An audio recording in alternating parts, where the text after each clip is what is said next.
বেলাল হাবশী রাদিয়াল্লাহু তাআলা আনহু নবীজি যখন ইন্তিকাল করলেন, নবীজি মৃত্যুবরণ করে গেলেন, দুনিয়ার জমিন থেকে নবী নাই, এই খবরটা যেমনিভাবে ছড়ায়া গেল, মুসলমান ভাইরা আমার সবচাইতে ব্যথিত ছিল, সবচাইতে কাঁদতে ছিল ওই মক্কার সাহাবীরা, যাদেরকে নবী হাতে ঘোড়া সাহাবী বানাইলেন, যার ব্যাপারে আল্লাহ তাআলা ডাক দিয়ে বলেন, নবী আমার, আপনি দুনিয়ার জমিন থেকে চলে আসবেন, আপনার 10 জন সাহাবীকে জান্নাতের সার্টিফিকেট দিয়ে আসেন।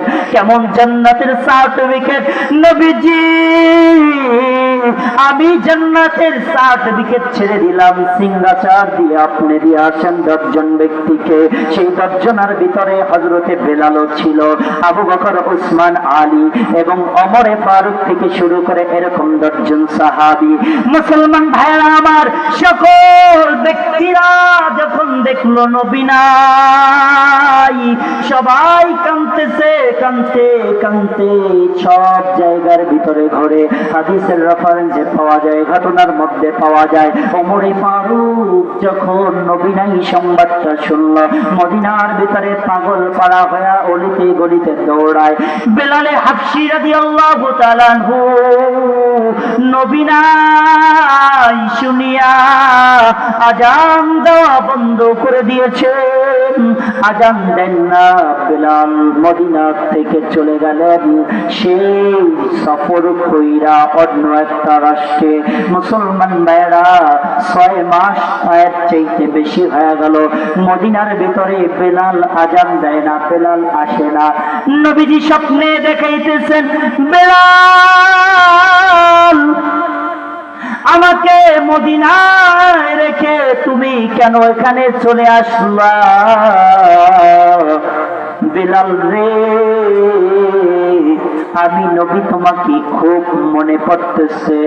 এই কথা যখন বেলালকে স্বপ্নের যুগে দেখানো হইল, মুসলমান ভাইয়েরা চক্ষু দুটা বন্ধ করে দেখেন বেলাল কেমন নবীর প্রেমে পাগল ছিল।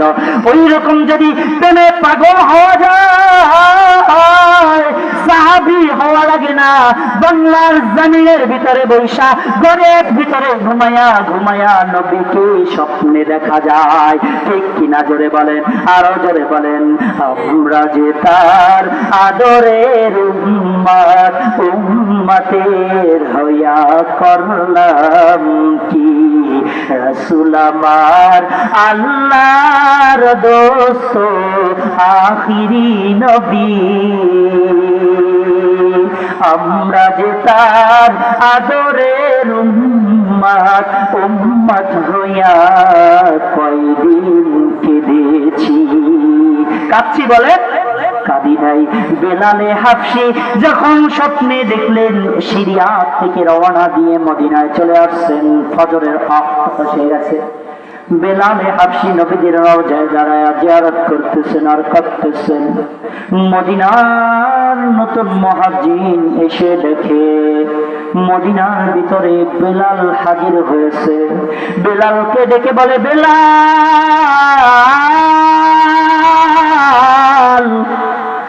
নবী যাওয়ার পর আপনি তো আর আজান দিলেন না, বেলাল আজকে আপনি আজান দেন।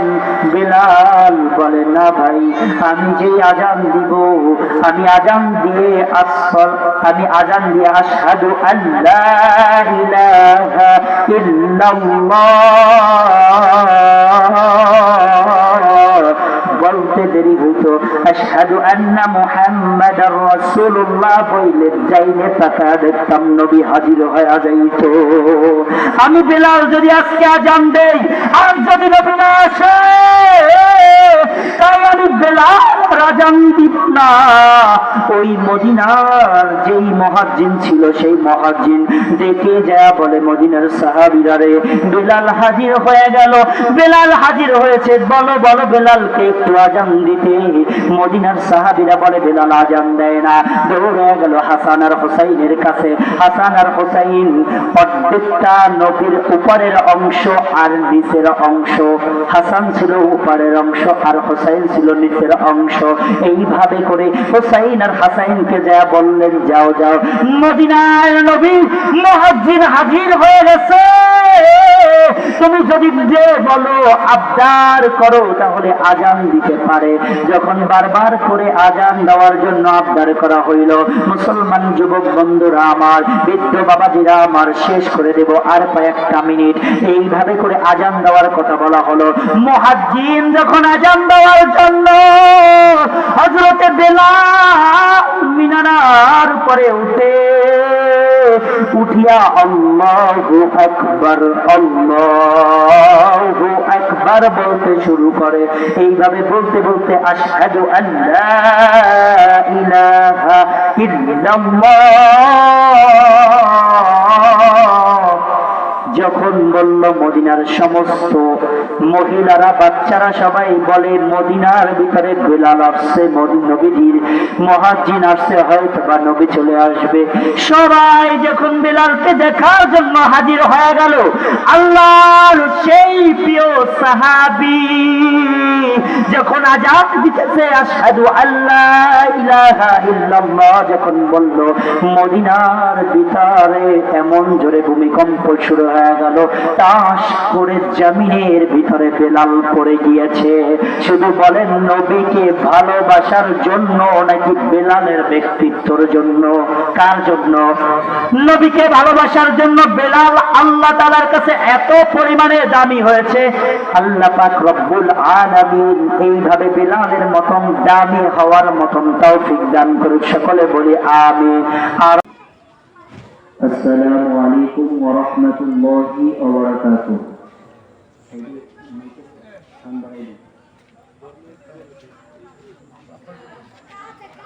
ইন্নাল হামদালিল্লাহ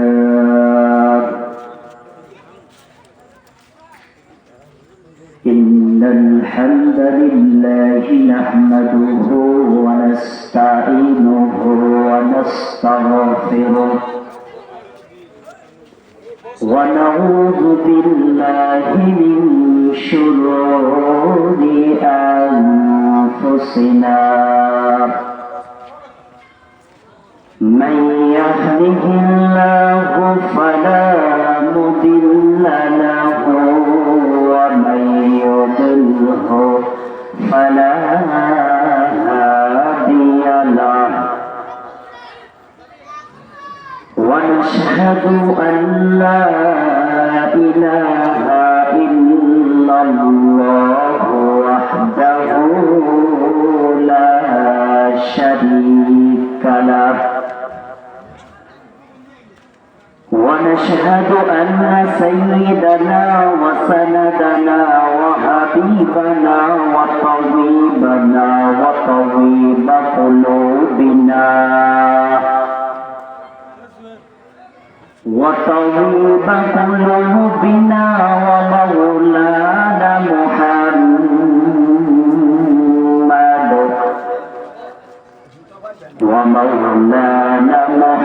محمدا عبده ورسوله الذي أرسله بالحق بشيرا ونذيرا من يطع الله رسوله فقد رشد ومن يطع الله فإنه لا يضر الله شيئا أعوذ بالله من الشيطان الرجيم بسم الله الرحمن الرحيم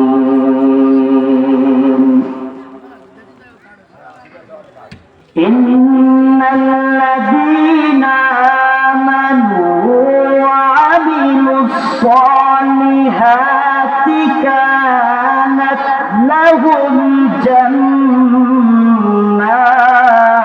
جنات كانت لهم جنات الفردوس نزلا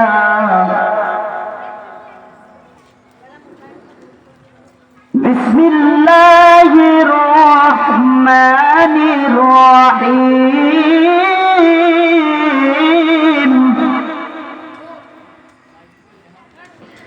إن الذين آمنوا وعملوا الصالحات كانت لهم جنات الفردوس نزلا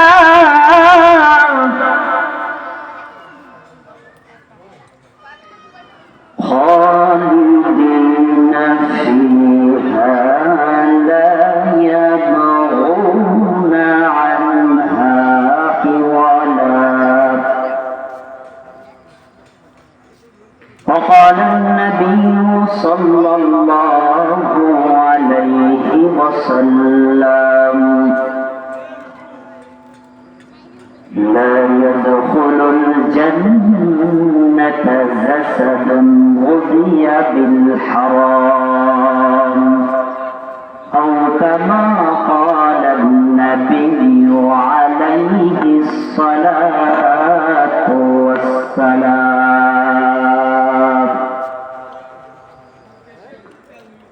سبحانك لا علم لنا إلا ما علمتنا إنك أنت العليم الحكيم رب اشرح لي صدري ويسر لي أمري واحلل عقدة من لساني يفقهوا قولي مومن جو فدا نقش کافے پائے نبی ہو مومن جو فدا نقش کافے پائے نبی ہو وہ زیر قدم ازبیر علم ذل کا خزانہ وہ زیر قدم ازبیر علم ذل کا خزانہ لا إله إلا الله لا إله إلا الله لا إله إلا الله জবান খুলে লা ইলাহা ইল্লাল্লাহ লা ইলাহা ইল্লাল্লাহ লা ইলাহা ভাইজান বহু দূরে মদিনা কেমনে যাব জানি না বহু দূরে মদিনা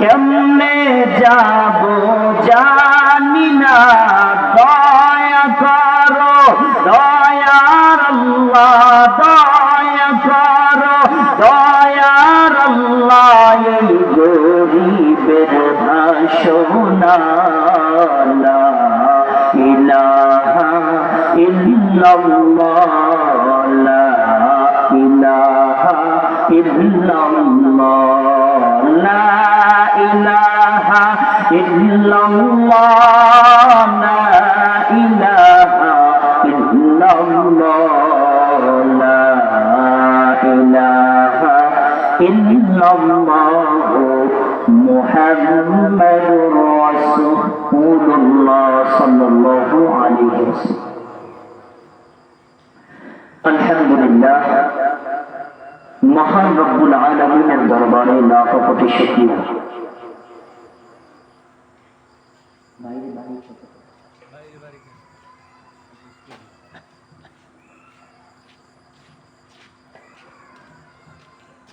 মহান রব্বুল আলামিন আপনাকে আমাকে ভালোবেসে দারুল কোরআন মদিনাতুল কলম মাদ্রাসা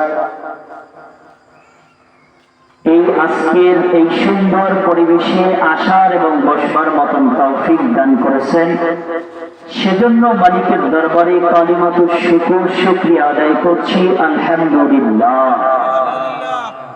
সম্মানিত হাজিরিন, একটা কথা ভালো করে মনে রাখবেন, আমাদের বাংলাদেশের একটা কথা রয়েছে যে বাড়িদারের মানুষে ওয়াজ পায় না আর মক্কার মানুষ হজ করতে পারে না। সেটার প্রমাণ আমরা বাংলাদেশের মানুষরাই দেই।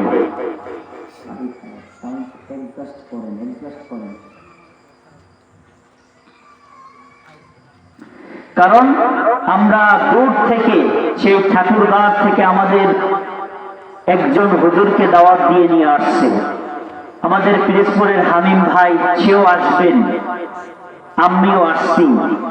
এই আমরা আপনাদের এলাকায় আজকের জন্য কি মেহমান, মেহমান কি কিনা বলেন, মেহমান। যদি কোনো মেজবান বাড়িতে মেহমান রেখে পিছনের দরজা থেকে পালায়া যায়, তাদের মতন হতভাগা মানুষ আর আছে বলেন, নাই। কারণ কি, তারা তো মেহমান দাওয়াত দিয়ে আসছে, দাওয়াত দিয়ে বাড়িতে নিয়ে আসছেন। এটা হচ্ছে আপনাদের এই কালাইয়া ইন্দুরকানি বাসীদের জন্য একটা বাড়ির স্থান মতন এই মাদ্রাসা, ঠিক কিনা ধরে বলেন। এই মাদ্রাসার হুজুর যখন বক্তাদেরকে দাওয়াত দিতে গেছেন অথবা ফোনে দাওয়াত দিয়েছেন, আপনাদের সাথে পরামর্শ ছাড়া না পরামর্শ নিয়ে বলেন, পরামর্শ নিয়ে যখন সে একটা বক্তার কথা প্রস্তাব রাখছেন, আপনারাও বলছেন হ্যাঁ বক্তা দাওয়াত দেন। যখন প্রস্তাব দিয়েছেন, সে দাওয়াত দিয়েছে, অর্থাৎ আমরা হলাম আপনাদের সবার মেহমান, ঠিক কিনা ধরে বলেন, মেহমান না? আমরা আপনাদের বাড়িতে আসি, আর বাড়ির থেকে যদি দরজার পিছন থেকে পালায়া যান তাহলে কেমন হবে বলেন, বলেন।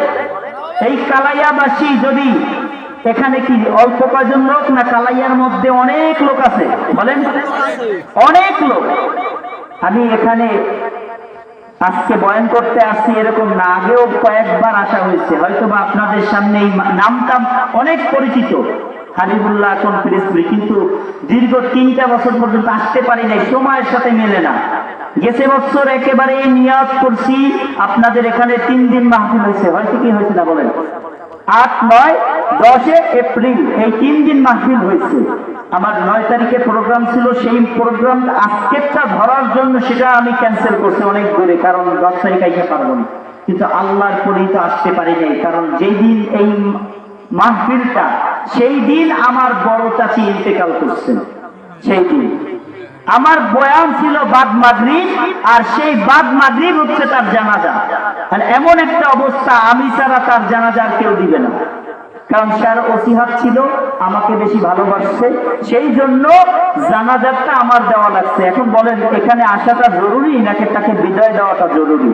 বিদায় দেওয়াটা বেশি জরুরি। এবছর যখন আমার প্রোগ্রামের জন্য আপনাদের এই মাদ্রাসার হুজুর আমাকে যখন ফোন দিল, আমি শুধু একটা কথা বলছি যে চাচা, দীর্ঘ 2 বছর পর্যন্ত খালি দাওয়াতই দেন, আসতে পারি না কোনো একটা কারণে, এবছর নাম দেওয়ার দরকার নাই, যদি আসতে পারি তো আমার জন্য সৌভাগ্য, আপনাদের এলাকায় আমি আসতে পারবো, আর যদি না আসতে পারি তাহলে তো মাগরিব পর একজনে দিয়ে চালাইয়া দিবেন। কিন্তু আমাদের এই পিরোজপুরে শুধু মাগরিবের পর আলোচনা করি, আপনারা দেখবেন নেটের মধ্যে বাহিরে যত আলোচনা করি সব মাগরিব এশার পরে, কারণ এর অল্প কিছু মানুষ নিয়ে আলোচনা মুখ থেকে বের হয় না। কি বলবো, একটা বক্তার নীতি হচ্ছে জবান থেকে কিছু বের করা। কিরকম জানেন, যে ওস্তাদ যদি কোনো ক্লাস করায়, ছাত্র যদি চুপ করে থাকে, সেই ওস্তাদ কোনো কিছু ভালোভাবে বুঝাইতে পারে না।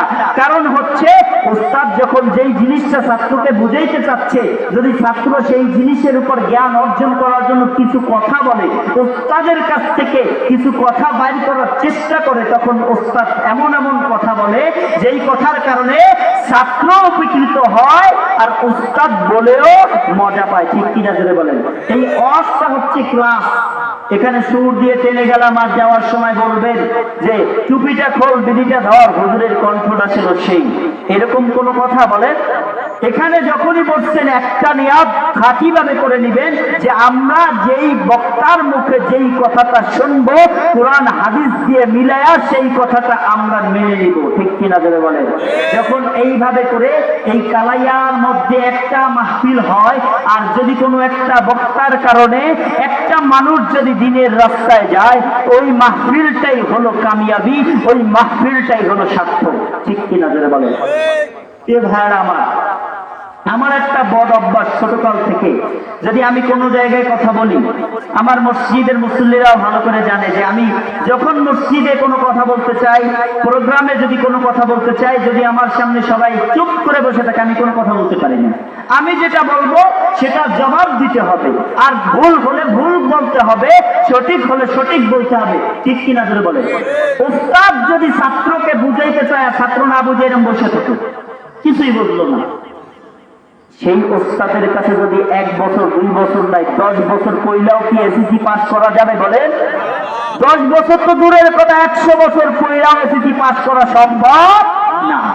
আর যেই ওস্তাদের বুঝাইতে পারে ভালো, ছাত্র বুঝতে চায় ভালো, সেই ছাত্র আর ওস্তাদের কাছে যদি 3 মাসও পরে এসএসসি পাস করতেও পারে, ঠিক কিনা ধরে বলে?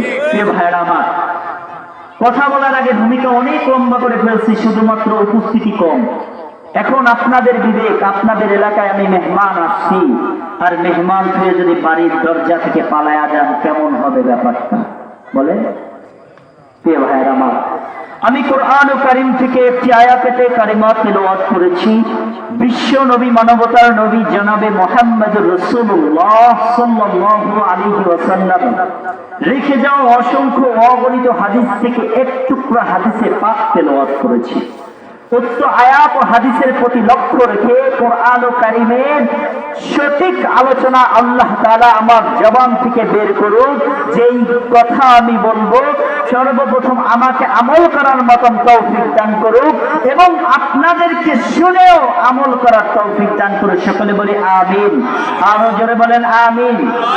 প্রিয় ভাইরা আমার, বর্তমান যেই যুগটা চলতেছে, একেবারে আমাদের সেই সময়টা হচ্ছে দীর্ঘ অনেক বছর পরে, 16 বছর পরে আজকে এই যে আমরা কোরআনের মঞ্চে বসতে পেরেছি।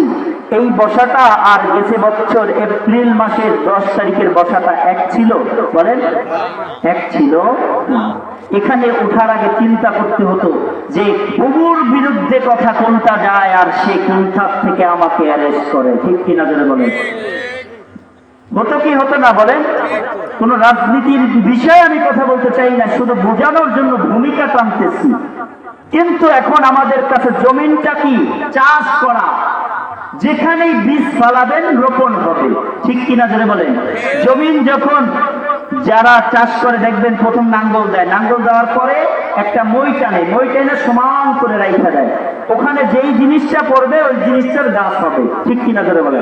এখন জমিন ছাড়া ভাই, জমিন ছাড়া, জমিন সব কিছু আওলানো ঝাওলানো, যেখানেই আপনি বীজ বপন করবেন সেখান থেকে গাছ চারা দাঁড়ায় যাবে। এখন জমিনের ভিতরে কি বীজ বপন করবে, সেই বীজের ব্যাপারে আমি কোরআন ও কারীমে আল্লাহ তাআলা কি বলছেন সেই সম্পর্কে আলোচনা করব। সংক্ষিপ্তভাবে ভূমিকাটা টেনে দিলাম, রাগ করছেন বলেন? আমি জানি এই ইন্দুরকারী মানুষ হচ্ছে আল্লাহ প্রেমিক মানুষ, কোরআন প্রেমিক মানুষ, হাদিস প্রেমিক মানুষ, হুজুর প্রেমিক মানুষ, কারণ এর পাশেই আমাদের সারা বিশ্বের যিনি ছিলেন আল্লামা, শুধু আল্লামাই শেষ নয়, কোরআনের পাখি যাকে উপাধি দেওয়া হয়েছিল। সব হুজুরকে কি কোরআনের পাখি উপাধি দেওয়া হয় বলেন? না, শুধুমাত্র ওই ব্যক্তিকে কোরআনের পাখি উপাধি দেওয়া হয় যার জবান থেকে কোরআনের আওয়াজ শুধু বের হয়, ঠিক কিনা জোরে বলেন? বাতিলের সামনে কখনো মাথা নত করেন নাই। তিনি হচ্ছেন শহীদ আল্লামা দেলোয়ার হোসেন সাঈদী রাহমাতুল্লাহি আলাইহি। নামটা লিখে ভয় লাগতেছে বলেন? দল মত নির্বিশেষে সর্বশ্রেষ্ঠ আমাদের হৃদয়ের মধ্যে আছে শহীদ আল্লামা দেলোয়ার হোসেন সাইদি, ঠিক কিনা? তাকে আমরা কোরআনের জন্য ভালোবাসি, আমরা আল্লাহর জন্য ভালোবাসি, দুনিয়ার কোন রাজনীতির জন্য নয়, আমরা তাকে ভালোবাসি আল্লাহর জন্য, ঠিক কিনা? জোরে বলেন। মুসলমান ভাইয়েরা আমার, আমাদের মনে রাখতে হবে, যেখানে কোরআনের আলোচনা করা হয়, যেখানে হাদিসের আলোচনা করা হয়, সেই জায়গাটা দুনিয়ার সাধারণ কোনো জায়গা থাকে না, সেই জায়গাটা আল্লাহর রাসূল সাল্লাল্লাহু আলাইহি ওয়াসাল্লামের হাদিস অনুযায়ী ওই জায়গাটা হয়ে যায় জান্নাতের বাগান, ঠিক কিনা? জোরে বলেন। এই যে আজকে মদিনাতুল উলুম মাদ্রাসার যে মাঠটা আজকে যেভাবে করে প্যান্ডেল সাজানো হয়েছে, আগামীকাল এই প্যান্ডেল যদি থাকেও আলোচনা কি চলবে বলেন? আমাদের কি আপনারা হাজার জোর করে রাখতে পারবেন? পারবেন না। কারণ যেই দিন সময় আসে সেই দিনই থাকে, পরের দিন আর থাকে না। আজকে আপনাদের জন্য সুবর্ণ সুযোগ চলতেছে। দেখবেন গ্রামীণ সিম চালায়, তাদের জন্য একটা অফার থাকে, মাসিক অফার, একটা অফার থাকে, সাপ্তাহিক অফার। যখন মাসিক প্যাকেজ কম দামে কম্বো অফার পাওয়া যায়, মিনিট এবং এমবি, তখন সাথে সাথে যারা নেট চালায় তারা ভরে নেয়, কারণ এই সীমিত সময়ের জন্য অফার। আজকে এত মিনিট সময় থাকবে, পরে শেষ হয়ে যাবে। ঠিক আল্লাহ রব্বুল আলামিন জমিনটাকে এমন ভাবে সাজিয়েছেন, আল্লাহ তাআলা পুরো জমিনকে আল্লাহ তাআলা এমন ভাবে সাজিয়ে ছেড়ে দিয়েছেন। আল্লাহ তাআলা কোরআনুল কারীমের ভিতরে বলতেছেন, হে বান্দা, তোমাদের জন্য জমিনটা আমি জায়নামাজ বানিয়ে দিয়েছি। এখন জমিনের ভিতরে তোমরা হাল চাষ করতেছো। মসজিদ অনেক দূরে, অন্য দিক থেকে জোহরের আজান দিয়ে ফেলেছে। এখন মসজিদে নামাজ পড়তে যাইতে হলে অনেক সময়ের প্রয়োজন, এমনও হতে পারে মসজিদে যায় জামাত পাবা না। সেই জন্য তোমাদের জন্য সুবর্ণ সুযোগ কি জানো? বান্দা যখন আজান হয়ে যায় সেই জায়গার ভিতরে তুমি ওযু কইরা দাঁড়ায়া যাও, কবুল করার মালিক আমি আল্লাহ, ঠিক কিনা? জোরে বলেন, ঠিক কিনা? এরকম কোন সুযোগ, সুবর্ণ অফার কোন ধর্মীয় ইসে আছে বলেন? আছে? ইসলাম এমন একটি ধর্ম, শান্তির ধর্ম। দেখবেন ইসলাম যারা গ্রহণ করছে, নবমুসলিম যারা, তারা ইসলামকে এমন ভাবে আটকায়া ধরে, কারণ তারা জানে ইসলামকে ধরতে আমাদের কতটা সাধনা করা লাগছে, ঠিক কিনা? ধরে বলে। আর আমরা বাপ দাদার সূত্রে মুসলমান হয়েছি, বাপ দাদার সূত্রে আমরা মুসলমান হওয়া সত্ত্বে ইসলামকে আজকে সম্মান দিতে জানি না, ঠিক কিনা? ধরে বলে, ঠিক কিনা? আমার বাবা ছিল মুসলমান, তার বাপে ছিল মুসলমান, তার বাপে ছিল মুসলমান, সেই সূত্রে আমি নাম ধরা মুসলমান। আমার নাম রাখা হয়েছে সুজন, আমার নাম রাখা হয়েছে করিম, আমার নাম রাখা হয়েছে আব্দুর রহমান। এখন বলেন তো, মুসলমানের নাম কোনদিন সুজন হতে পারে, সজল হতে পারে, সুমন হতে পারে, নয়ন হতে পারে, বিকাশ হতে পারে? কারণ এগুলো মুসলমানদের নাম না। কিয়ামতের ময়দানে কোন কোন মানুষ নামের কারণে জান্নাতে যাবে। কেমন? আল্লাহ তাআলা ডাক দিবেন, হে আব্দুর রহমান আসো। আল্লাহ তাআলা আব্দুর রহমান বলে যখন ডাক দিবে, হাজারো লক্ষ কোটি আব্দুর রহমান যে হাজির হবে আল্লাহর সামনে, কুদরতি পায়ের সামনে খুচুর মুচুর খাবে। হাদিসের মধ্যে বর্ণনা আছে। তখন আল্লাহ তাআলা জিজ্ঞাসা করবেন, হে ফেরেশতা, তোমরা কাকে ডাক দিছো? কোন ব্যক্তিকে ডাক দিছো? তখন আল্লাহ তাআলা, ফেরেশতারা নাম বলা শুরু করবে, তার বাপের নামে ইয়া, তার দাদার নামে ইয়া। তখন আল্লাহ তাআলার কাছে সেই সমস্ত ব্যক্তিরা কাঁদতে শুরু করবে, আল্লাহ আপনি ডাক দিয়েছেন, আসছি, এখন কি মাফ করবেন না? আল্লাহ তাআলার কুদরতি ভাবে বলে দিবেন, যাও এদেরকে মাফ করে জান্নাত দিয়ে দাও। মুসলমান ভাইয়েরা রে আমার, যুবক বন্ধুরা, আজ বাংলা মাসে পহেলা বৈশাখ চলতেছে, আসার পথে দেখতেছি এই ইন্দুরকানী ব্রিজের উপরে শত শত যুবক যুবতীরা শাড়ি পরে, অন্য অন্য ড্রেস পরে বসে আছে, দাঁড়ায় আছে। কিন্তু মুসলমান ওখানে যে খবর নিয়ে দেখবেন, হিন্দুর চাইতে মুসলমানের সংখ্যা বেশি, ঠিক কিনা? হিন্দুর চাইতে মুসলমানের সংখ্যা কারণ এই জন্য বেশি, হিন্দু তারা ধর্মীয়, তাদের যে নীতিমালা রয়েছে সেইভাবে তারা ধর্মীয় নীতি পালন করার জন্য যায়। ও মুসলমান, একটা কথা ভালো করে মনে রাখবেন। দেখেন, আমাদের যে ধর্মীয় যে উৎসবগুলো রয়েছে, মাহফিলগুলো রয়েছে, দুইটা ঈদ রয়েছে, শবে বরাত রয়েছে, শবে কদর রয়েছে। দেখেন ওই দিন কোন মসজিদের ভিতরে, কোন মাহফিলের প্যান্ডেলের ভিতরে কয়শো হিন্দু যায়? যায় বলেন? কোন মসজিদের ভিতরে কয়শো যুবক হিন্দু চলে যায়? যায়। কিন্তু তাদের যে ধর্মীয় উৎসব রয়েছে, এই যে ছবে, এই যে বৈশাখী মেলা, এটা কি মুসলমানদের কালচার? যদি বলে মুসলমানদের কালচার না, এটা হলো বৌদ্ধ, খ্রিস্টান, ইহুদি আর হিন্দুদের কালচার। ওখানে যে খবর লয়া দেখবেন, যেখানে যেখানে মেলা চলে সেইখানে মুসলমানের সংখ্যা বেশি, ঠিক কিনা?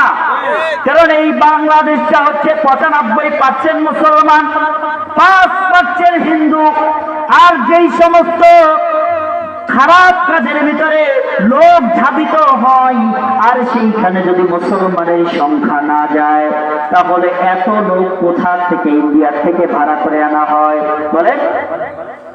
অন্য অন্য যে বৌদ্ধ রাষ্ট্রগুলো আছে সেখান থেকে ভাড়া করে আনা হয় না।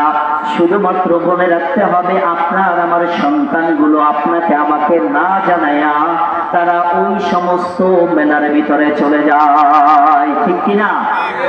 মেলায় গেল কি তাদের কপাল খুললো না পুড়লো? বলে খুলছে না পড়ছে? পড়ছে। কারণ আপনার সন্তান আপনাকে না জানাইয়া গেছে, অথবা আপনার কাছে বইলা গেছে, অথবা আপনি জানছেন কিন্তু বাধা দেন নাই। কারণ হলো, যদি সন্তানকে বাধা দেই শুনবে না। বাবার সম্মান বাবা রেখে দেই, সন্তানকে বাধা দেওয়ার দরকার নাই। এমনও বাবা বাংলার জমিনে আছে না নাই? আছে। আমার এখানে আছে। যদি থেকে যায় সংশোধন হয়ে যাবে। যে সন্তান খারাপ কাজে যাইতেছে আর আপনি মসজিদে বসে 100 আল্লাহু আকবার, 200 সুবহানাল্লাহ, 300 বার যদি জিকির করেন, বাবা আপনাকে বলতে চাই, ওই জিকির, ওই নামাজ, ওই রোজায় কোনো কাজ হবে না যদি সন্তান খারাপের দিকে চলে যায়, ঠিক কিনা? যদি বলেন, সন্তানকে নিয়ন্ত্রণ করার দায়িত্ব কার? বলে বাবার। কার? বলে আমি এইখানে বসছি আমার ইচ্ছায় না, আমার বাবারও ইচ্ছা ছিল, আল্লাহরও ইচ্ছা ছিল, এবং সবার দোয়া ছিল, ঠিক কিনা? যারা বলেন, আমি যদি চাইতাম খারাপ কাজের দিকে যাইতে পারতাম, কিন্তু আমার বাবা বাধা দিত। এক সময় বাধা দিয়ে যদি না রাখতে পারত, আবার আমাকে বাড়ির থেকে তাড়াইয়া দিত। ও বাংলার জমিনের মুসলমান, ও কালাইয়া ইন্দুরকারী থানার মুসলমান যুবক বন্ধুরা, ভালো করে দিয়ে কান লাগাইয়া শোনো। কোন বাড়ির বাবা আছে, যেই বাড়ির বাবা যেই সন্তান খারাপ কাজ করছে তাকে শাসন করছে, শাসন করার পর শোনে নাই, তাকে ঘর থেকে বের করে দিয়েছে। ঘর থেকে বের করে দেওয়ার পর সন্তান যখন তাকে মানে না, তাকে ত্যায্য করে দিয়েছে। শুধু ইন্দুরকানী থানায় নয়, পিরোজপুর জেলায় নয়, বরিশাল বিভাগে নয়, ঢাকার মতন জায়গায় নয়, বাংলার জমিনে খুঁজলে মনে হয় দুইটা পাওয়া সম্ভব হবে না, ঠিক কিনা? জোরে বলেন। কিন্তু কুরআন কারীমের ভিতরে আল্লাহ পাক রব্বুল আলামিন যা দিয়ে বলতেছেন, দুনিয়ার মানুষ শোনো, তোমাদের সন্তানের প্রতি তোমার প্রথম হলো 3টা হক। কয়টা হক? জবান খুলে জোরে আওয়াজ দিয়ে বলেন, কয়টা হক? 3টা হক। 1 নম্বরে হক হচ্ছে তাকে একটা ভালো মা উপহার দেওয়া। কি? ভালো মা উপহার দেওয়া। এখন বলেন, বাবা খায় সে বিড়ি, বাবা খায় গাঁজা, তার ছেলে হবে ইমাম সাহেব, তার ছেলে হবে ওয়াইজিন, তার ছেলে হবে বক্তা, তার ছেলে হবে মুহাজ্জির। এটা কি কশিন কালেও সম্ভব? বলেন। বাপ যেই কিসমের, সন্তানও সেই কিসমের হবে, ঠিক কিনা? জোরে বলেন। সর্বপ্রথম বাপের শুধরাতে হবে কি হবে না? জোরে বলেন। কিন্তু মনে রাখবেন, বাপ যে ভালো হবে, সন্তান যে ভালো হবে এমন ব্যাপারটা নয়। সন্তানও খারাপ হতে পারে নসিব যদি খারাপ হয়, ঠিক কিনা জোরে বলেন। নূহ আলাইহিস সালাতু ওয়াস সালামের ছেলে কেনান, যেই নূহ আলাইহিস সালাতু ওয়াস সালাম দ্বীনের দাওয়াত দিতেছেন, দ্বীনের দাওয়াত দিতে দিতে দিতে দিতে এক পর্যায়ে আল্লাহর কাছে দোয়া করে ফেললেন, মালিক গো, আমি দ্বীনের দাওয়াত দিতেছি, আমার গোত্রেরা আমাকে শোনে না। তখন আল্লাহ তাআলা অর্ডার দিলেন, হে নূহ, তুমি একটা কিস্তি বানাও, নৌকা বানাও, সেই নৌকার ভিতরে সমস্ত জিনিসের জোড়া জোড়া উঠাও। এক পর্যায়ে উঠাতে উঠাতে সেই সময় মাত্র 40 জন পুরুষ আর 40 জন মহিলা মাত্র মুসলমান ছিল, আর সব ছিল কাফের। নূহ আলাইহিস সালাতু ওয়াস সালাম ওই 40 জন লোকদেরকে নিয়ে যখন কিস্তির ভিতরে উঠলো, নৌকার ভিতরে উঠে ওই নৌকার সময় ওঠার সময় তার আদরের সন্তান কেনান ছিল পাহাড়ের উপরে। নূহ আলাইহিস সালাতু ওয়াস সালাম বলতেছেন, কেনান আসো নৌকায়। আল্লাহ তাআলা ডাক দিয়ে নূহ আলাইহিস সালাতু ওয়াস সালামকে বলেন, ও কেনান তো মুসলমান না, কেনানকে তুমি নৌকায় উঠায়ও না। দ্বিতীয়বার যখন নূহ আলাইহিস সালাতু ওয়াস সালাম বলতেছে, কেনান মুসলমান হয়ে যাও, আমার কিস্তির উপরে উঠে আসো, তখন কেনান জবাব দেয়, বাবা তুমি যে পানির কথা বলতেছো, আমি দেখো পাহাড়ের উপরে উঠেছি, এত দূর পর্যন্ত পানি উঠবে না, পানি উঠবে না, আবার কিছু হবে না। বাবা আমাকে নিয়ে টেনশন করেও না, তুমি তোমার টেনশন করো। আল্লাহ পাক রব্বুল আলামিন এমন ঝড়ে ঢেউ দিলেন, ঢেউ দেওয়ার সাথে সাথে কেনানকে পানি নিয়ে চলে গেছে, ঠিক কিনা জোরে বলেন। এখন বলেন তো, নূহ আলাইহিস সালাতু ওয়াস সালামের নবী, নূহ আলাইহিস সালাতু ওয়াস সালাম নবী, তার ছেলে কেনান কি কাফের না মুসলমান ছিল? কাফের। কি ছিল বলেন? কিন্তু সামান্য একজন মূর্তি পূজক, যিনি শুধু মূর্তি পূজা করতেন তেমন না, মূর্তি বানাইতো, মূর্তি বানায়া তাকে সিজদা করতো, তার পূজা করতো হযরতে ইব্রাহিম আলাইহিস সালাতু ওয়াস সালামের বাবা, ঠিক কিনা জোরে বলেন। ইব্রাহিম খলিলুল্লাহকে আল্লাহ তাআলা এমন ভাবে কবুল করে দেখতে আছেন। ও বাংলার জমিনের মুসলমান, সারা বিশ্বের মুসলমান, ভালো করে জেনে নাও, ভালো করে দেখে নাও যে আমি আল্লাহ এমন এক আল্লাহ, নবীর ঘরে কাফের পাঠায়া দেখাইয়া দিতে পারি কি পারি না? পারে কি পারে না জোরে বলেন। ঠিক তেমনি ভাবে কাফের ঘরে মুসলমান নবী বানায়া পাঠায়া দিতে পারে কি পারে না? জোরে আওয়াজ দিয়ে বলেন, পারে কি পারে না? কাফের ঘরে নবী বানায়া পাঠায়া দিয়েছেন। কেমন নবী বানায়া দিয়েছেন? আল্লাহ তাআলা এমন ভাবে তাকে পরীক্ষা দিলেন, পরীক্ষা, যেই পরীক্ষার মাধ্যমে যদি পাস করতে পারে তাকে উপাধি দেওয়া হবে, আর যদি ফেল করে তাহলে শেষ হয়ে যাবে। কেমন পরীক্ষা জানেন রে বাংলার জমিনের মুসলমান? ইব্রাহিম খলিলুল্লাহ আলাইহিস সালাতু ওয়াস সালাম তার বাবা মূর্তি পূজা করতেন। ইব্রাহিম ছোটকাল থেকে মূর্তির ভিতরে থাকতেন, কিন্তু ইব্রাহিম দেখলেন বাবা যেইটা বানায় আবার সেইটার পূজা করে। ইব্রাহিমের ভিতরে বাসনা জেগে গেল, এটা আমার খোদা হতে পারে না।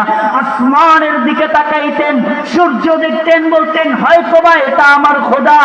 সূর্য দেখতে দেখতে কতক্ষণ পরে সূর্য যখন ডুবে যাইতেন, তিনি মনে করতেন আমার খোদা তো ডুবতে পারে না। রাত্রিবেলা যখন আবার আকাশের দিকে তাকাইতেন, চাঁদকে দেখতেন, চাঁদকে দেখে আবার মনে করতেন এটা আমার খোদা। এইভাবে করে খুঁজতে খুঁজতে এক পর্যায়ে আল্লাহ তাআলা তাকে উপাধি দেওয়ার জন্য একটা বড় পরীক্ষা দিলেন। এমন বড় পরীক্ষা, এই সময় সবচেয়ে জালিম ছিল নমরুদ। ঠিক কিনা জোরে বলেন? নমরুদ ছিল। আমি শুধু একটা কথা বোঝানোর জন্য ইব্রাহিমের ঘটনা টানতেছি। মুসলমান ভাইয়েরা আমার, নমরুদ ছিল ওই সময়ের জালিম। ওই জালিম নমরুদ যখন দেখলেন এই জমাতের ভিতরে একটা বুজুর্গ আছে, এই সমাজের ভিতরে একজন নবী আছে, তাকে যদি না দাবানো যায় আমার বাপ দাদার ধর্ম তো ঠিক থাকবে না, তার দলে লোক চলে যাবে। এই চিন্তা করিয়া নমরুদ তাকে অফার করলেন, ইব্রাহিম রে চলে আসো, মূর্তির পূজার দিকে তোমাকে ছেড়ে দিব, কিছু বলবো না। ইব্রাহিম খলিলুল্লাহ আলাইহিস সালাতু ওয়াস সালাম নমরুদের কোনো কথা শুনে না, তার দিনের দাওয়াত দিতেই থাকে। এক পর্যায়ে নমরুদ সে রাগী হয়ে গেলেন। রাগী হওয়ার পর তার সমাজের লোকদেরকে নিয়ে একটা বৈঠক করলেন, কি করা যায়, এই বুজুর্গ লোকটাকে, এই নবীকে কেমনে ভাবে আটকানো যায়। এই চিন্তা করার জন্য একটা সমাজের মধ্যে একটা আগুন দিয়ে একটা নকরি কূপ বানাইলেন। জবান দিয়ে বলেন সেটা কি সত্য না মিথ্যা ছিল? সত্য ছিল কিনা? যদি সত্য হয়ে থাকে তাহলে ইব্রাহিম পড়ল না কেন? আর যদি ইব্রাহিম না পড়ে থাকে তাহলে এখানে হাত ছিল কার ছিল বলেন? আল্লাহ তাআলা সেখানে জানায়া দিলেন, ইব্রাহিম তোমাকে ওই ভিতরে ফলায়া দিতে পারে, ইব্রাহিম চিন্তা করো না, আমি আল্লাহ সব জায়গার ভিতরে, আমি আল্লাহ গুণের ভিতরে, আমি আল্লাহ মাছের পেটের মধ্যে, আমি আল্লাহ কূপের মধ্যে, আমি আল্লাহ গোটা আসমান জমিন সব জায়গায় ভিতরে বিরাজমান, সামনে পিছনে সব জায়গায় বিরাজমান। আমি আল্লাহ কোনোদিন ঘুমাই না, কুল হুয়াল্লাহু আহাদ, আমি আল্লাহ কোনোদিন কাউকে জন্ম দেই নাই, আমাকে কেউ জন্ম দেয় নাই, আমি আল্লাহ এক, আমার মতন সমকক্ষ কেউ নাই। ঠিক কিনা জোরে বলেন? ইব্রাহিম আলাইহিস সালাতু ওয়াস সালাম আগুন দিয়ে জ্বালালেন।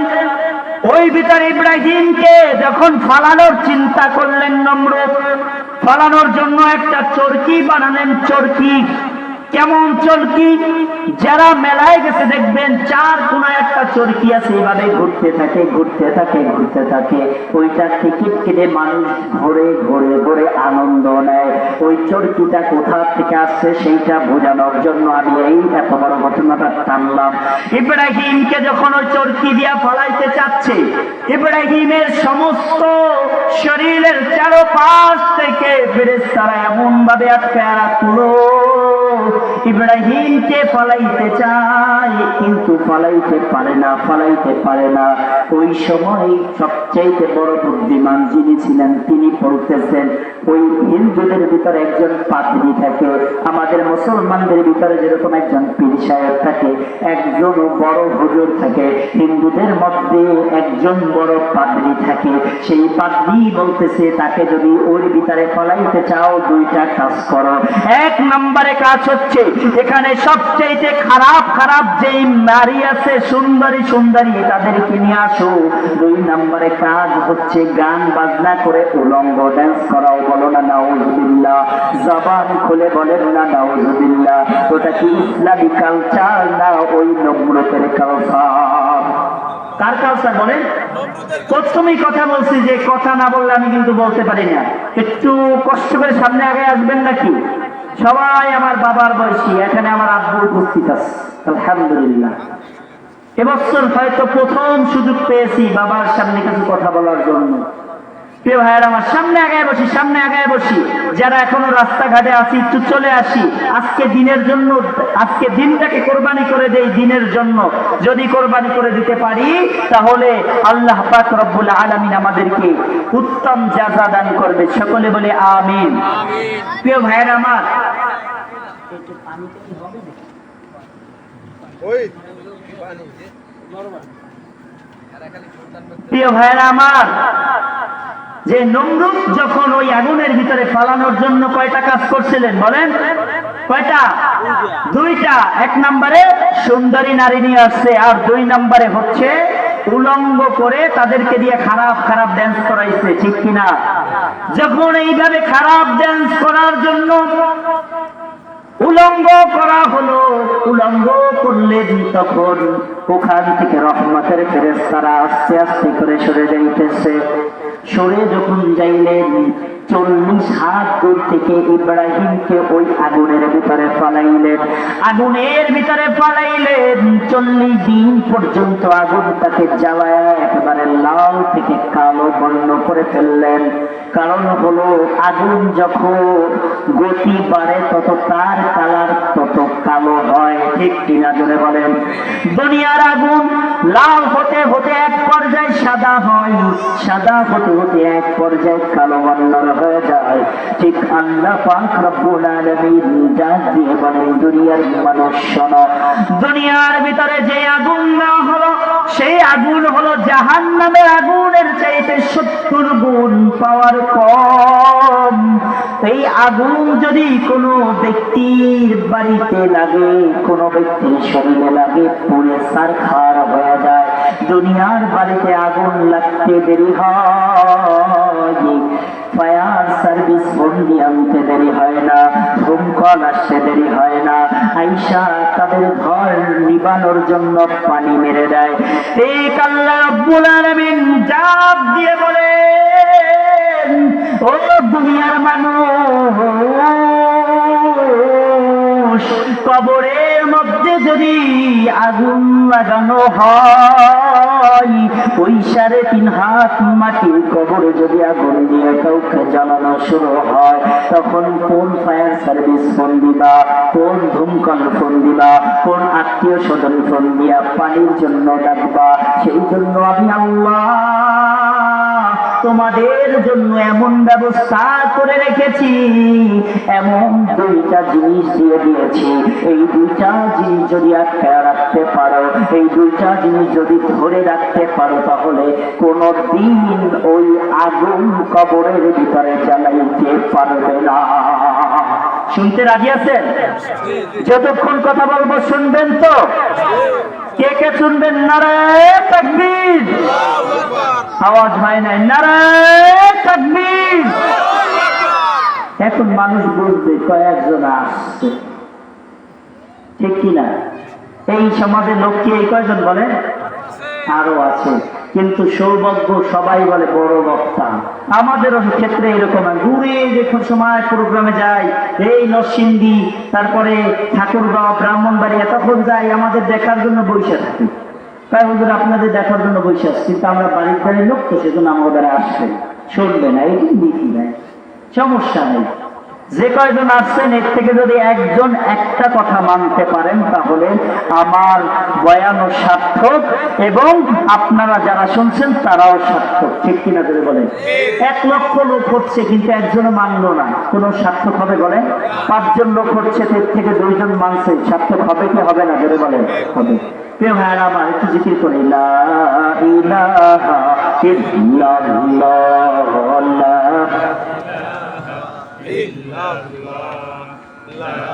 إله إلا الله لا إله إلا الله لا إله إلا الله মুহাম্মাদুর রাসূলুল্লাহ। আপনাদের সৌভাগ্য, আমাদের হামিম ভাই এসে উপস্থিত হয়েছে। যেই সুন্দর কণ্ঠ ছাড়ে, আলহামদুলিল্লাহ, শুনে মুগ্ধ হয়ে যাবে।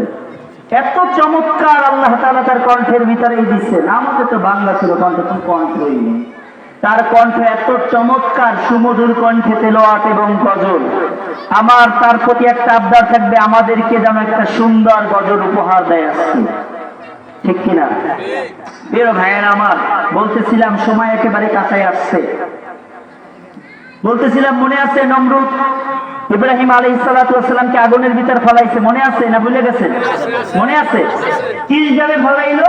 যে খারাপ নারীদের আইনা গান কইরা উলঙ্গ কইরা ওর ভিতরে ফালাইলো। এখন বলেন তো ইব্রাহিমের সাথে কে ছিল? যদি জবান খুলে বলেন কে? আরো জোরে বলেন কে? আল্লাহ যার পক্ষে থেকে। আর দুনিয়ার সমস্ত মানুষ যদি তার বিরুদ্ধে যায় তার কোনো ক্ষতি হয় বলেন? ক্ষতি হয় না। সেটা আবারও আল্লাহ পাক রব্বুল আলামিন এই বাংলার জমিনে প্রমাণ করে দেখে দিয়েছেন।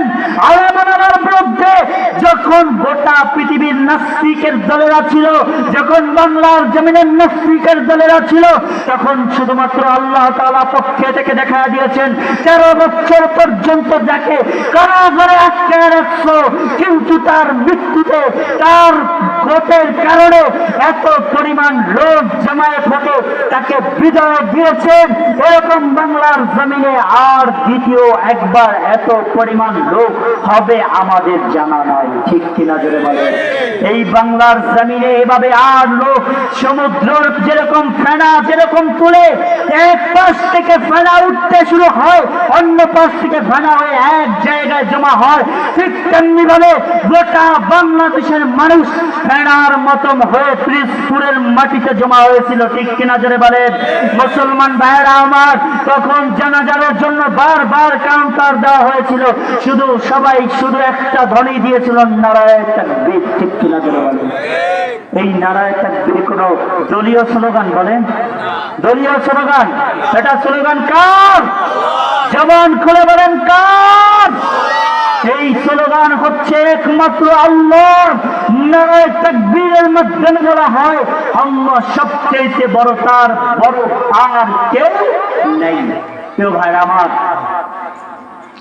নমরুদ যখন ইব্রাহিমকে ওই আগুনের ভিতরে ফালাইলেন, ফালানোর পরে 40 দিন পর্যন্ত আগুনের ভিতরে জ্বালাইতেছেন। নমরুদ এবার মনে করে ইব্রাহিম পুড়ে ছারখার হয়ে গেল, তার হাতটিও খুঁজে পাওয়া যাবে না। ও ইন্দুরকানী থানার মুসলমান, কালাইয়া গ্রামের মুসলমান একবার চিৎকার দিয়ে আওয়াজ দিয়ে বলেন নমরুদের সাথে কে ছিল? আরো জোরে বলেন কে? আল্লাহ ছিল। নমরুদ ওই আগুনের ভিতরে 40 দিন পর্যন্ত ঠিকই ছিল, কিন্তু একটা পশম পড়ে নাই। কারণ আল্লাহ তাআলা বলেন রাখে আল্লাহ মারে কে? আল্লাহ যদি কাউকে বেইজ্জতি করে, দুনিয়ার সব মানুষ যদি মিলে তাকে সম্মান দিতে চায়, তাহলে সম্মান দিতে পারে কিনা? পারে? দুনিয়ার কোন মানুষ তাকে সম্মান দিতে চায় না। রব বলেন আমি ওকে সম্মান দিব। সেই সম্মান প্রমাণ দেখা আবার আল্লাহ বাংলার জমিনে দিয়ে দিয়েছেন। ঠিক কিনা জোরে বলেন? ও বাংলার জমিনের মুসলমান, নমরুদকে যখন 40 দিন পর ওখান থেকে বের করে নিয়ে আসলেন, আনার পর দেখে ইব্রাহিম মুস্কি মুস্কি হাসে। নমরুদ দেখে ইব্রাহিমের কাণ্ড দেখে পাগল হয়ে গেলেন। কেন? 40 দিন পর্যন্ত যেভাবে আমরা তাকে আগুন দিয়ে জ্বালাইলাম, সেই নমরুদ কেমনে এখন হাসে? আশ্চর্য বিষয় কি বিষয় না? জোরে বলেন আশ্চর্যের বিষয় কি বিষয় না? এইভাবে 40 দিন পর্যন্ত যখন আগুন দিয়ে জ্বালাইতেছেন, একটা ব্যাঙ দূর থেকে 1 কিলো থেকে 2 কিলো দূর থেকে প্রসাব করতেছেন। ব্যাঙকে জিজ্ঞাসা করা হয়, ব্যাঙ তুমি কেন প্রসাব করো? সেই ব্যাঙ জবাব দেয় আমি প্রসাব করি জানি, কিন্তু ইব্রাহিমের ওই আগুনের কাছে গেলে কিছুই হবে না এই সামান্য প্রসাবের কারণে, কিন্তু আমার সামর্থ্য ছিল এইটা করে দেখাইতেছি। আল্লাহ ওই কিয়ামতের ময়দানে যখন ইব্রাহিম খলিলুল্লাহ আলাইহিস সালাতু ওয়াস সালাম আল্লাহর কাছে আল্লাহর কাঠগড়ায় মামলা দায়ের করবে, আল্লাহ আমাকে যখন নমরুদ আগুনের ভিতরে ফেলাইছে, তখন আপনার কোন বান্দা কোন মাখলুক আমার পক্ষে ছিল না। ওই কাঠগড়া থেকে বাঁচার জন্য আমি 1 কিলো দূর থেকে প্রসাব করিয়া ইব্রাহিমকে জানাইতে চাই, ইব্রাহিম আমি তোমার পক্ষে আছি। জবান খুলে চিৎকার মেরে বলেন সুবহানাল্লাহ। হে বাংলার জমিনের মুসলমান, বর্তমান বাংলার জমিনের ভিতরে দেখো, গোটা বাংলার জমিনের মধ্যে গাজার মুসলমানের পক্ষে, গাজার মুসলমান মারি খাইতেছেন, সেই পক্ষে মিছিল হইতেছে। আবার কিছু কিছু মুসলমান আছে চার দোকানে বসে সমালোচনা করে, গাজায় মারি খায়, ফিলিস্তিনে মারি খায়, এখানে লাফাইলে কি লাভ? বলেন না নাউজুবিল্লাহ, জবান খুলে বলেন না নাউজুবিল্লাহ। এখন বলেন তো, গাজায় যদি মরে মুসলমান বাংলাদেশে বৈশা যদি প্রতিবাদ করে, তাহলে ও দেশের মানুষের ভিতরে একটা কম্পন সৃষ্টি হবে কি হবে না? জবান খুলে বলেন হবে কি হবে না? গাজার মুসলমানরা দেখে তারা সাহস পাবে আমাদের দেশের লোকদেরকে মারতেছে, কিন্তু ওই বাংলার জমিনের কিছু লোক আমাদের পক্ষে আছে, ঠিক কিনা জোরে বলেন? মুসলমান ভাইয়েরা আমার, গাজার জমিনের সেই সমস্ত ছোট ছোট কিশোর, সেই সমস্ত ছোট ছোট বাচ্চাদেরকে কি অবস্থায় মারে জানেননি? যারা ভিডিও দেখেন দেখবেন চোখে পানি চলে আসে, পাথর দিয়ে তাদেরকে কিভাবে চাপা দেওয়া হয়। আমি একটা ভিডিও দেখলাম, একটা গর্ত করা হয়েছে, ওই গর্তের ভিতরে মা তার সন্তান সহ গর্তের ভিতরে ফলায়া দেয়। ইসরায়েলের ওই সমস্ত কুলাঙ্গাররা তাদেরকে ফলাইয়া লোক জমা করিয়া পাথর দিয়া তাদেরকে আঘাত করতে থাকে, এমন ভাবে আঘাত করতে থাকে, তারা শুধু একটা আওয়াজ দেয়, আল্লাহ বাঁচাও, আল্লাহ বাঁচাও, আল্লাহ বাঁচাও। আর কোনো আওয়াজ নাই। ওই অবস্থা যদি আমাদের বাংলার জমিনে হইতো, কি অবস্থা হইতো? মনে করে নেন, আপনার সন্তানকে আপনার সামনে এক ব্যক্তি কোপ দিয়ে খুন করে ফেলেছে, এখন আপনার হৃদয় থেকে রক্ত খনন হবে কি হবে না? জবান খুলে বলেন হবে কি হবে না? আর ওই গাজার মুসলমান মার খায়, বাংলাদেশের মুসলমান ব্যতীত হয়। রাসূল হাদিসের মধ্যে ইরশাদ করেন, কোন ব্যক্তি যদি, কোন মুসলমান কোন রাষ্ট্রে বৈশা যদি মার খায়, আর কোন দেশের মুসলমান যদি ব্যতীত না হয়, তারা হলো মুনাফিক। তারা কি? মুনাফিকের স্থান কোথায়? জবান খুলে বলেন স্থান কোথায়?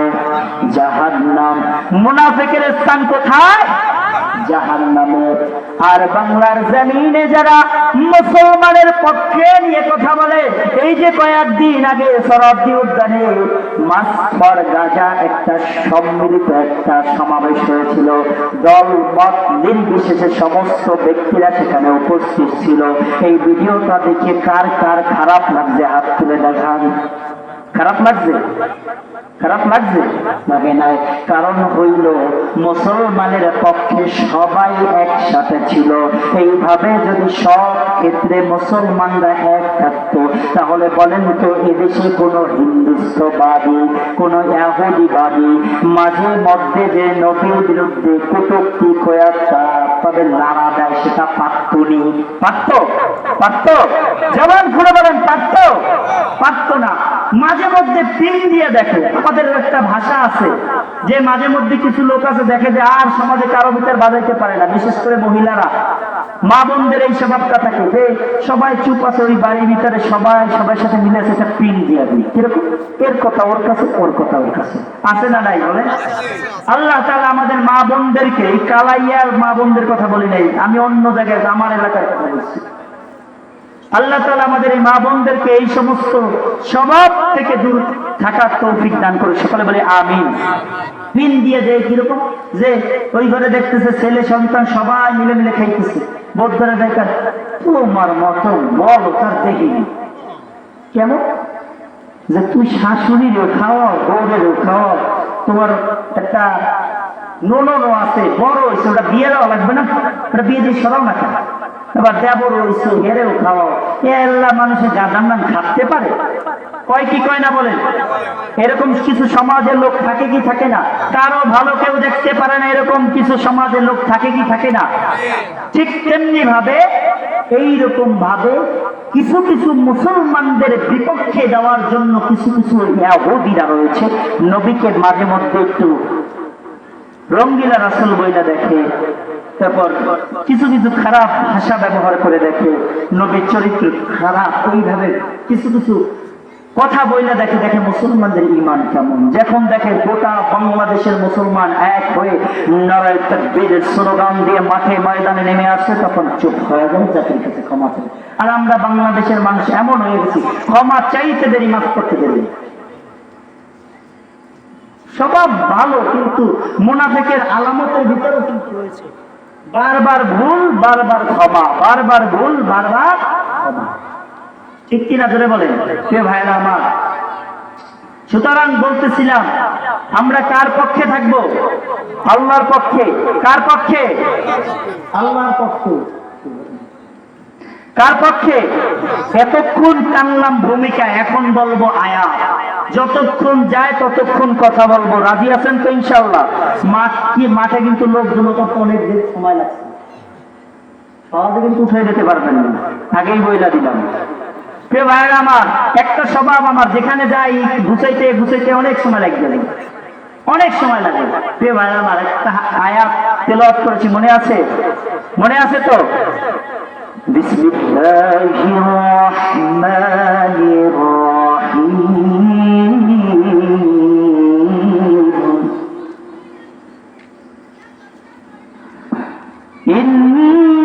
ইন্নাল্লাযীনা আমানু ওয়া আমিলুস সালিহাতি কানাত লাহুম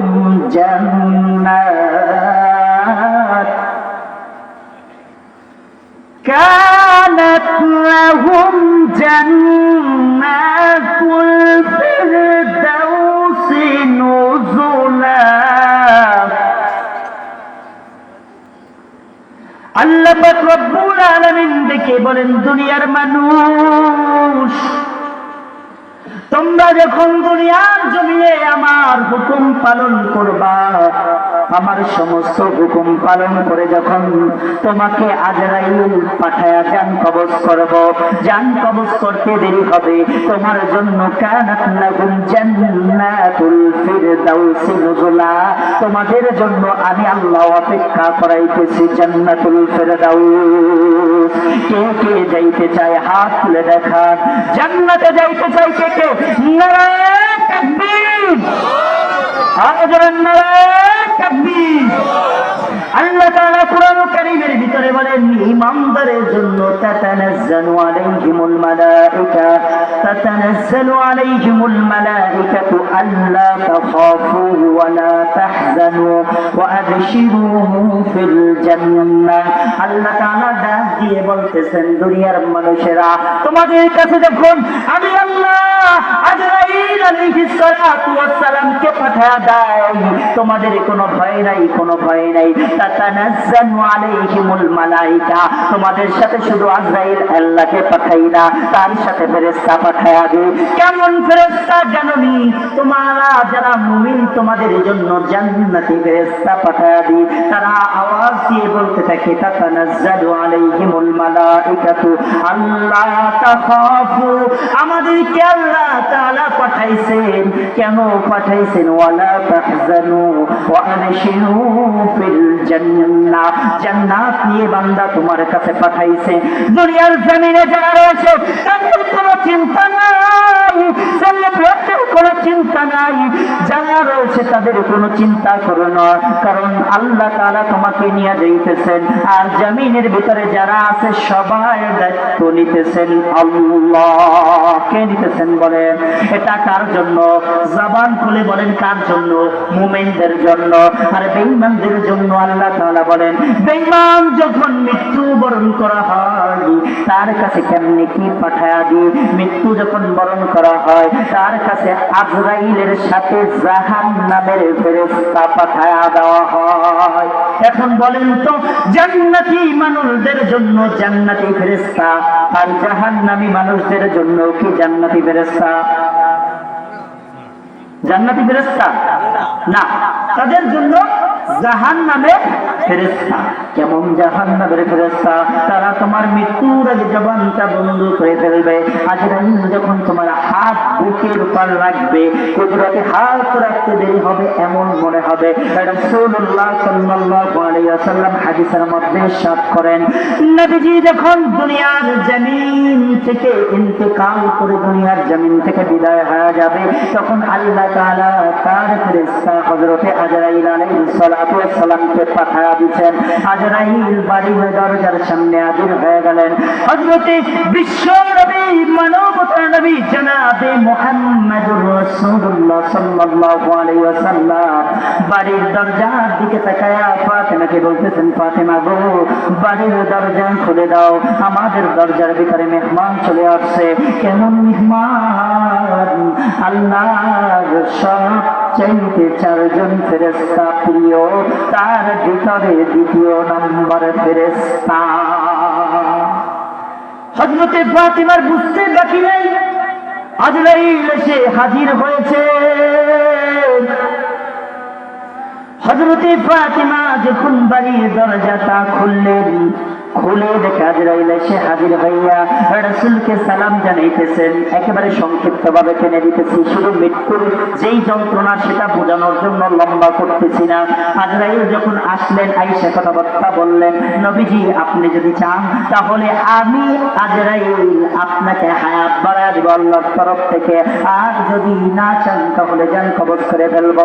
আল্লাহর নবী জবাব দিয়ে বলে, আজরাইল রে, তুমি যদি আমার জান কবজ এখন না করো, পরবর্তী সময়ে ওকে জান কবজ করবানি। আল্লাহর নবী যখন বললেন, আজরাইল একটা আয়াতকে স্মরণ করে দিলেন, ও নবীজি, আল্লাহ তো কোরআনুল কারীমের ভিতরে বলছেন, কুল্লু নাফসিন যায়িকাতুল মাউত। এখানে আল্লাহ তাআলা সমস্ত কিছুকে মৃত্যুর স্বাদ গ্রহণের কথা বলেছেন। আমি আজরাইলকে দেখতেছেন, আমার একদিন চলে আসবো, আমি আজরাইল দুনিয়ার জমিন থেকে বিদায় হয়ে যাব, আমিও চলে যাব, শুধুমাত্র একজন থাকবেন। তিনি কে? জবান খুলে চিৎকার মেরে আওয়াজ দিয়ে বলেন, কে? আল্লাহ। আর সমস্ত কিছু শেষ হয়ে যাবে কি যাবে না? জবান দিয়ে বলেন, যাবে কি যাবে না? তার প্রতি বিশ্বাস আছে কার কার? জোরে হাত তুলে দেখান, নারে তাকবীর। বিশ্বাস আছে তো? যদি বিশ্বাস না থাকে ঈমান নাই, কারণ ঈমানে মুফাসসালের ভিতরে 7 নম্বরে এটা রয়েছে, ঠিক কিনা? প্রিয় ভাইরা আমার, আজরাইল যখন বিশ্বনবী জান কবজ করার জন্য হাত বুকের উপর রাখলেন, আজরাইলকে আল্লাহর নবী ডাক দিয়ে বলে, আজরাইল রে, তুমি কি রাখলি? আমার মনে হয় উহুদ পাহাড়টা আমার বুকের উপরে চেপা দিলি। এখন বলেন তো, বিশ্ব নবীর মতন ওরকম কোন ব্যক্তি দুনিয়ার জমিনে আগে ছিল, এখনো আছে, পরবর্তীতে আসবে না? তিনি হলেন মানবতার নবী জনাবে মুহাম্মদুর রাসূলুল্লাহ, সর্বশ্রেষ্ঠ নবী। ঠিক কিনা? জোরে বলেন, ঠিক কিনা? সেই নবী ডাক দিয়ে বলেন, ও আজরাইল, তুই কি রাখলি আমার বুকের উপর? আমার তো মনে হয় উহুদ পাহাড়টা আমার বুকের উপর চাপা দিলি। জবান খুলে জোরে আওয়াজ দিয়ে বলেন, নবীর ক্ষেত্রে যদি এটা হয়, তাহলে মানুষের ক্ষেত্রে কি হবে? আমাদের ক্ষেত্রে কি হবে? ঠিক কিনা? রাসূল বলেন, একটা জীবন্ত ছাগল যদি আস্তা জবাই ছাড়া চামড়া ছিঁড়লে যেই পরিমাণে কষ্ট হয়, এর চাইতে দ্বিগুণ মৃত্যুর কষ্ট। ঠিক কিনা? আরো জোরে বলেন, ঠিক কিনা? এখানে যারা আছি 100 বছর বাঁচবো? সারা জীবন থাকবো না। আমরা হইতে পারি একটু পরেই দুনিয়ার জমিন থেকে চলে যাইতে পারি কি পারি না? জোরে বলে, পারি। সেই জন্য আল্লাহকে ভালোবাসতে হবে কি হবে না? সেই জন্য আমি প্রথমে বলছিলাম, মনে আছে ওই যে ঘরে আগুন লাগলে, কবরের আগুন লাগলে, মনে আছে? মনে আছে তো? এখন শুধু পয়েন্ট ধরবো আর ফিনিশিং দিব, অল্প কয়েক মিনিটের ভিতরে। সবাই শুনবেন তো ইনশাআল্লাহ? ওই যে আগুন লাগার ব্যাপারটা বলেছি, আল্লাহ তাআলা এটা দুইটা জিনিস দিয়ে বলে দেন যে এই জায়গায় তোমাকে দুইটা জিনিস দেওয়া হলো, একটা হলো কোরআন আর একটা হলো সুন্নাত। একটা হলো কি বলেন? কোরআন। কোরআন কোথায় শিক্ষা দেওয়া হয়? স্কুলে, ভার্সিটিতে, এবং ওই যে যেই সব জায়গা রয়েছে সেই সব জায়গায়, না এই মাদ্রাসায়? বলেন, মাদ্রাসায়। কোথায়? আর এলাকার ভিতরে একটা মাদ্রাসা থাকা একেবারে রহমত স্বরূপ ভাই, বুঝাইতে পারবো না, বুঝাইতে গেলে আরো 2 দিন সময় লাগবে শুধু মাদ্রাসা সম্পর্কে আলোচনা করতে গেলে। এত পরিমাণের রহমত। কিরকম রহমত সামান্য একটা বলে যাই, যে একটা মাদ্রাসায় যদি একটা তলবেলীন ছাত্র থাকে, সেই ছাত্র যদি কোনো কবরের পাশ থেকে হেঁটে যায়, সেই কবরের আযাব আল্লাহ তাআলা বন্ধ করে দেন। এখন বলেন মাদ্রাসা থাকবে কি থাকবে না? থাকবে। যদি মাদ্রাসা থাকে তো কোরআন টিকে থাকবে। কোরআন যদি টিকে থাকে তাহলে জান্নাতে যাওয়া সহজ হবে কি হবে না? বলেন। দুইটা জিনিস আল্লাহ রাসূল বলেন, দুইটা জিনিস যদি আটকে রাখতে পারো, 1 নম্বরে হলো আমি নবীর সুন্নাত, 2 নম্বরে কোরআন। এই দুইটা জিনিস যদি কোনো ব্যক্তি আটকে রাখতে পারে, তাহলে তার জীবনে কোনো দিন পথভ্রষ্ট হবে না, গোমরা হবে না। বলেন তো এখন কোরআন ধরলাম, হাদিস সাল্লাম, তারা কি পথভ্রষ্ট কিনা? বলেন, জবাব দেন। কোরআন ধরছি, হাদিস ছাইড়া দিছি, হবে? তাহলে আল্লাহ ধরলাম, নবী সাল্লাম। মনে রাখবেন বাংলার জমিনের ইন্দুরকানী থানার মুসলমান যুবক বন্ধুরা, আল্লাহ যার যত কাছে, নবী তার তত কাছে। নবী যার যত কাছে, জান্নাত তার তত কাছে। আর আল্লাহ যার যত দূরের, ঠিক জান্নাত তার তত দূরে। নবী যার যত দূরে, জান্নাত তত দূরে।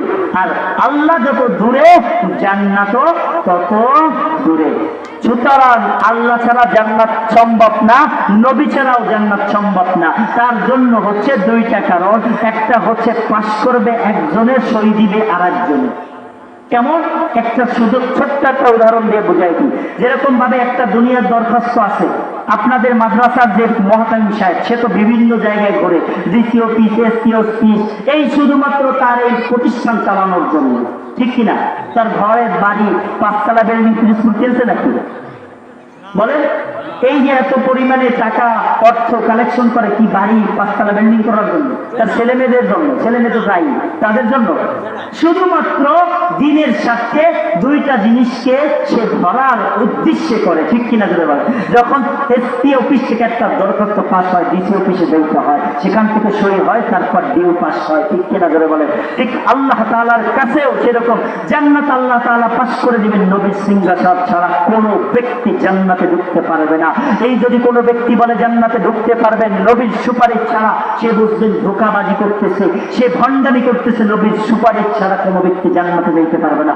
এখানে বড় মুফতি সাহেব রয়েছে, তার কাছে প্রশ্ন করেন, যাইবে পারবে? নবী ছাড়া জান্নাতে যাওয়া সম্ভব। সুতরাং নবীকে কেমন ভালোবাসতে হবে? অপটার ভাই কই ক্যারগার শব্দ হয় ভাই, অনেক কষ্ট হইতেছে আমার কথা বলতে, একটু আসেন।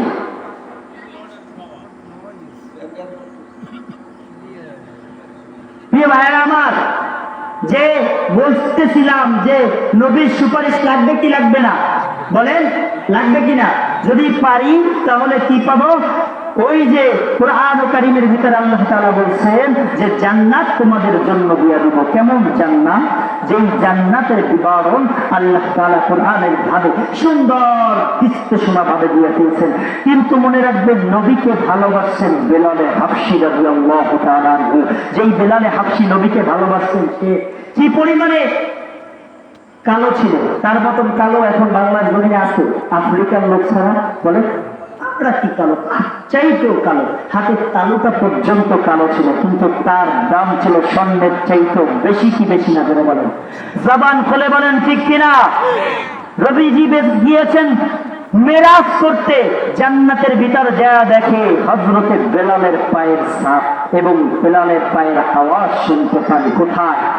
মেরাজে, জান্নাতের ভিতরে। বেলাল হাবশী রাদিয়াল্লাহু তাআলা আনহু, নবীজি যখন ইন্তিকাল করলেন, নবীজি মৃত্যুবরণ করে গেলেন, দুনিয়ার জমিন থেকে নবী নাই, এই খবরটা যেভাবে ছড়ায়া গেল, মুসলমান ভাইরা আমার সবচাইতে ব্যথিত ছিল, সবচাইতে কাঁদতে ছিল ওই মক্কার সাহাবীরা, যাদেরকে নবী হাতে ঘোড়া সাহাবী বানাইলেন, যার ব্যাপারে আল্লাহ তাআলা ডাক দিয়ে বলেন, নবী আমার, আপনি দুনিয়ার জমিন থেকে চলে আসবেন, আপনার 10 জন সাহাবীকে জান্নাতের সার্টিফিকেট দিয়ে আসেন। কেমন জান্নাতের সার্টিফিকেট? নবীজি, আমি জান্নাতের সার্টিফিকেট ছেড়ে দিলাম, সিংহাচার দিয়ে আপনি দিয়ে আসেন 10 জন ব্যক্তিকে। সেই 10 জনের ভিতরে হযরতে বেলালও ছিল, আবু বকর, উসমান, আলী এবং ওমরে ফারুক থেকে শুরু করে এরকম 10 জন সাহাবী। মুসলমান ভাইরা আমার, সকল ব্যক্তিরা যখন দেখলো নবী নাই, সবাই কাঁদতেছে, কাঁদতে কাঁদতে সব জায়গার ভিতরে ঘরে হাদিসের রেফারেন্সে পাওয়া যায়, ঘটনার মধ্যে পাওয়া যায়, ওমরে ফারুক যখন নবী নাই সংবাদটা শুনল, মদিনার ভিতরে পাগল পাড়া হয়ে অলিতে গলিতে দৌড়ায়। বেলালে হাবশী রাদিয়াল্লাহু তাআলা আনহু নবী নাই শুনিয়া আজান দেওয়া বন্ধ করে দিয়েছেন, আজান দেন না। বেলাল মদিনা থেকে চলে গেলেন সেই সফর কইরা অন্য একটা রাষ্ট্রে। মুসলমান ভাইরা 6 মাস এর চাইতে বেশি হয়ে গেল মদিনার ভিতরে বেলাল আজান দেয় না, বেলাল আসে না। নবীজি স্বপ্নে দেখাইতেছেন, বেলাল আমাকে মদিনায় রেখে তুমি কেন এখানে চলে আসলা? বেলাল রে, আমি নবী তোমাকে খুব মনে পড়তেছে। এই কথা যখন বেলালকে স্বপ্নের যুগে দেখানো হইল, মুসলমান ভাইয়েরা চক্ষু দুটা বন্ধ করে দেখেন বেলাল কেমন নবীর প্রেমে পাগল ছিল। ওই রকম যদি প্রেমে পাগল হওয়া যায়, সাহাবী হওয়া লাগে না, বাংলার জমিনের ভিতরে বৈশা ঘরের ভিতরে ঘুমায়া ঘুমায়া নবীকে স্বপ্নে দেখা যায়। ঠিক কিনা? জোরে বলেন, আরো জোরে বলেন। আমরা যে তার আদরের উম্মত, উম্মতের হইয়া করলাম কি? রাসূল আমার আল্লাহর দোস্ত আখিরি নবী, আমরা যে তার আদরের উম্মত, উম্মত হইয়া কয়দিন কেঁদেছি। কাঁদছি বলে? কাঁদি নাই। বেলালে হাবশী যখন স্বপ্নে দেখলেন সিরিয়া থেকে রওনা দিয়ে মদিনায় চলে আসছেন, ফজরের ওয়াক্ত হয়ে গেছে, বেলালে হাবশী নবীজির রওজায় দাঁড়ায় জিয়ারত করতেছেন আর কাঁদতেছেন। মদিনার নতুন মুহাজ্জিরিন এসে দেখে মদিনার ভিতরে বেলাল হাজির হয়েছে। বেলালকে ডেকে বলে, বেলাল,